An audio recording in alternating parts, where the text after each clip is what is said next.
ঈদ উপলক্ষে যাতে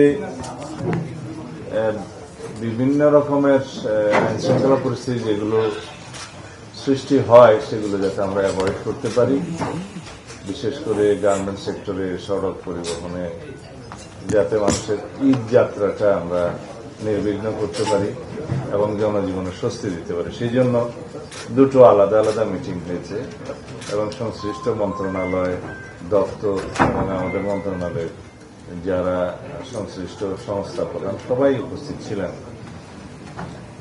স্বাধীনতা এবং জাতীয় দিবস উদযাপনের ক্ষেত্রে আমরা ঐতিহ্যগতভাবে আলোকসজ্জা করে থাকি। এইবার একটা গুরুত্বপূর্ণ সিদ্ধান্ত হয়েছে উদ্ভূত পরিস্থিতিতে এবং যাতে ফুয়েল ক্রাইসিস না হয় এবং কৃচ্ছতা সাধন করতে পারি, সেই জন্য আমরা সিদ্ধান্ত নিয়েছি এবার দেশব্যাপী এই দিবস উপলক্ষে কোনো আলোকসজ্জা করা হবে না। এটা একটা গুরুত্বপূর্ণ সিদ্ধান্ত। আর যাতে নিরাপত্তা নিশ্চিত করতে পারা যায় সব দিকে সবাই সেটার ব্যাপারে আন্তরিক হন। সংশ্লিষ্ট সকল দপ্তর, মন্ত্রণালয় এবং জনসাধারণ সবারই আমরা সহযোগিতা কামনা করেছি।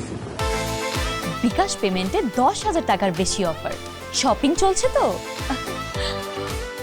আর 25শে মার্চ গণহত্যা দিবসটা পালন করা হয় অত্যন্ত ভাব গাম্ভীর্যের সাথে, অত্যন্ত বেদনার সাথে।